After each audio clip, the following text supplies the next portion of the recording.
¿Qué tal, chicos? Muy buenos días. Estamos en una nueva edición del curso de razonamiento verbal.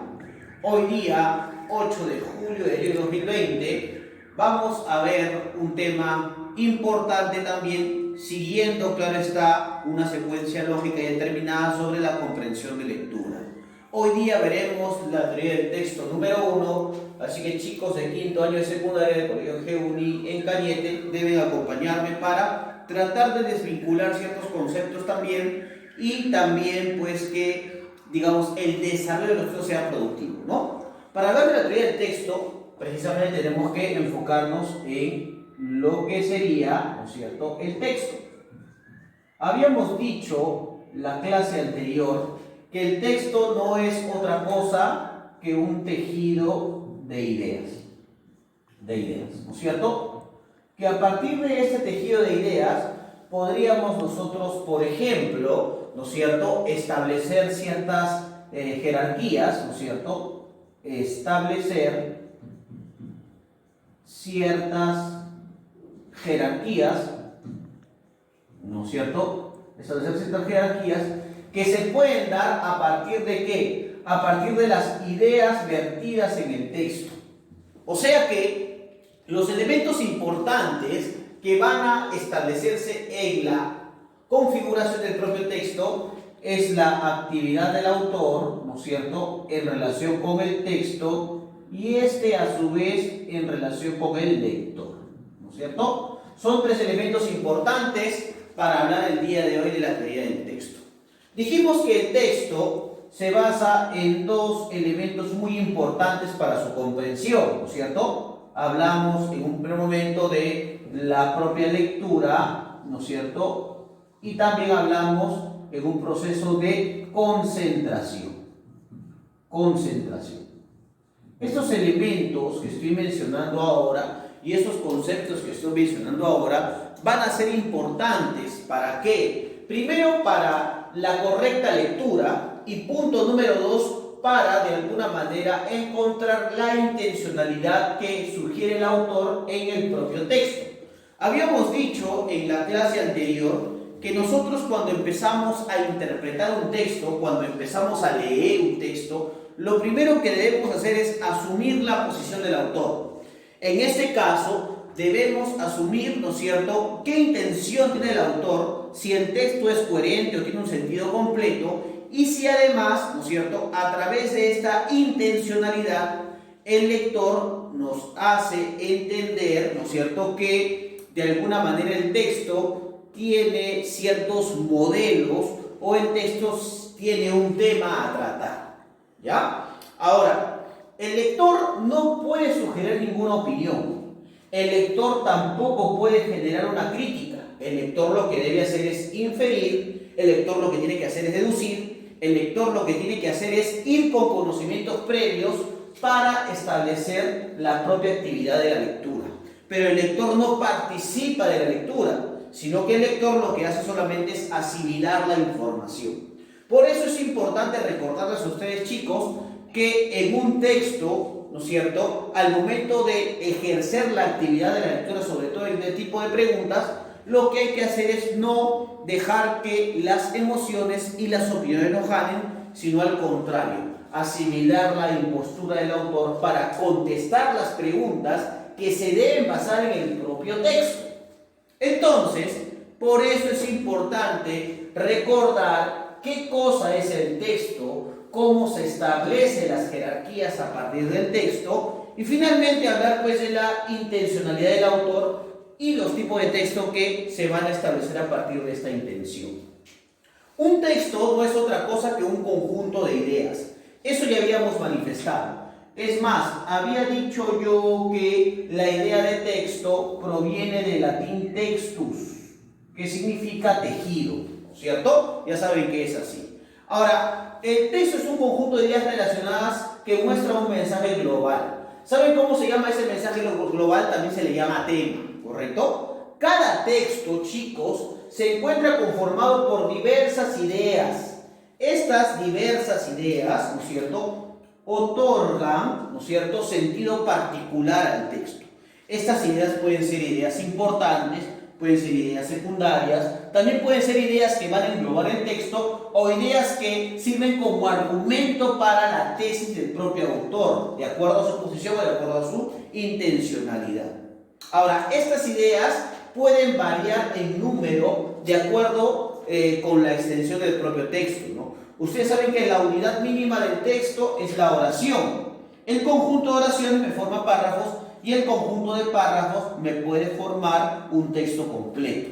Pero en este caso también hay textos que están conformados de un solo párrafo, ¿no? Donde el desenlace es muy evidente, es muy rápido.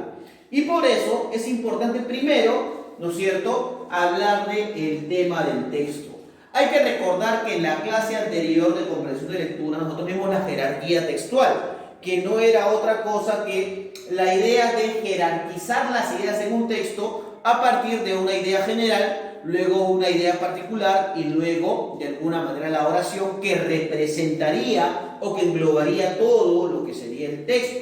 Por eso la semana pasada vimos lo que era el tema, lo que era el título y lo que es la idea principal, ¿no es cierto? Solamente para recordar algunos elementos. Ahora, para hablar del tema, ¿no es cierto? ¿O por qué es importante hablar del tema? Porque el tema me da una característica particular del texto, ¿no es cierto? No todos los textos tienen una misma intención y tampoco todos los textos trabajan un mismo tema. Por eso el tema es el asunto tratado en el texto. Muestra un significado general, ¿no es cierto? Es un significado que engloba toda la estructura del propio texto y que se identifica con la pregunta ¿de qué trata el texto? Inmediatamente yo hago esa pregunta y de pronto, ¿no es cierto?, ya sé que voy a encontrar el tema. Otra cosa importante dentro de la propuesta del tema es que el tema siempre será una frase nominal. Profesor, ¿eso qué quiere decir? Quiere decir que solamente tendrá artículo y sustantivo, o sea que el tema siempre va a carecer de verbo. A partir de los temas que puedo tratar, también puedo sugerir diversas intenciones que tiene el autor para englobar o para trabajar un tema. Por eso existen tipos de textos, ¿no es cierto? Y ese es el tema del cual tenemos que hablar el día de hoy. Cuando hablamos de tipos de texto estamos hablando de la intención que tiene el autor para producir un texto, ¿no es cierto? Y esta intención como acto comunicativo debe llegar hacia el lector. Pero ¿cuál es el medio por el cual llega hacia el lector? A través del propio texto. Por eso, no solamente hay una intención comunicativa, sino que a partir de la intencionalidad comunicativa podemos registrar diversos tipos de textos, ¿no? El día de hoy vamos a desarrollar 5 tipos de textos que van a englobar esta intencionalidad. Primero podemos empezar a hablar del texto narrativo, ¿no es cierto? La intención comunicativa es que el texto trata de relatar hechos reales o ficticios, ¿no es cierto? Y responde a la pregunta ¿qué pasa? ¿No es cierto? Los modelos o los tipos de texto narrativo que podemos encontrar son las novelas, los cuentos, las noticias, etc. Profesor, las noticias también, claro, porque ustedes saben que hay crónica periodística. Y la crónica periodística por lo general tiene que ver con o se sustenta en hechos reales, ¿no es cierto? Y ¿qué tipo de lenguaje, ¿no es cierto?, se utiliza? Se utiliza verbos de acción, ¿no es cierto? ¿Por qué? Porque está de alguna manera contando o de alguna manera está enfocando un tema de acuerdo a una condición real o ficticia, ¿no es cierto? Eso enfoca el texto narrativo. También según la intencionalidad del autor podemos encontrar el texto descriptivo, que tiene como intención comunicativa contar, ¿no es cierto?, o cuenta cómo son los objetos, las personas, los lugares, los animales, etc.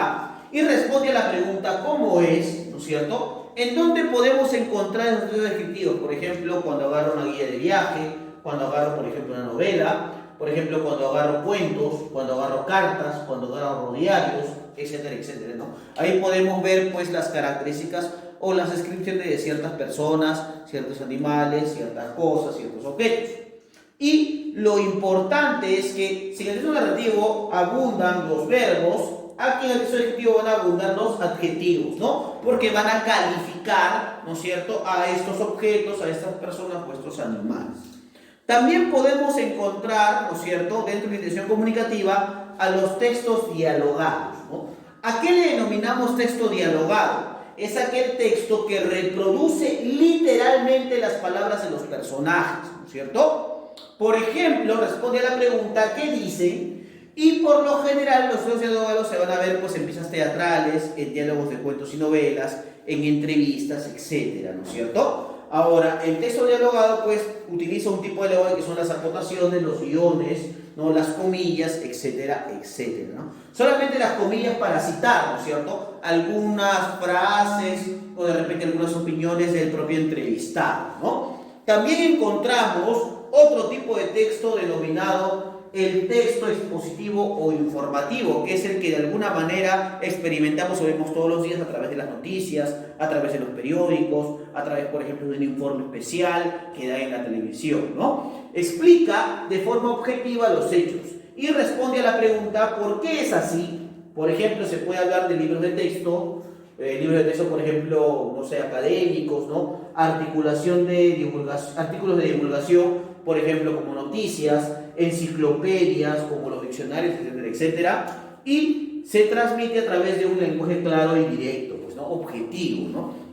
Y finalmente, el último tipo de texto que hay que establecer, ¿no es cierto? Y hay que ponernos a pensar en eso, es el texto argumentativo.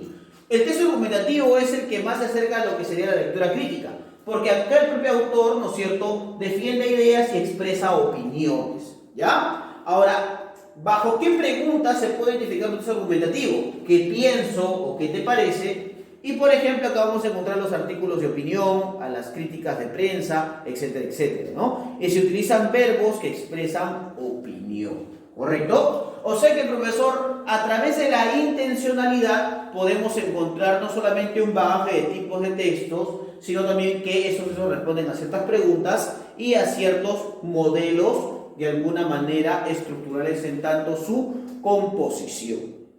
Entonces, lo que me importa el día de hoy es tratar de alguna manera de primero notar cuál es el tema dentro de los textos, cuál sería la idea principal, ¿no es cierto? Y por allí de alguna manera contestar algunas preguntas de manera inferencial, de manera lógica o deductiva. ¿Correcto, chicos?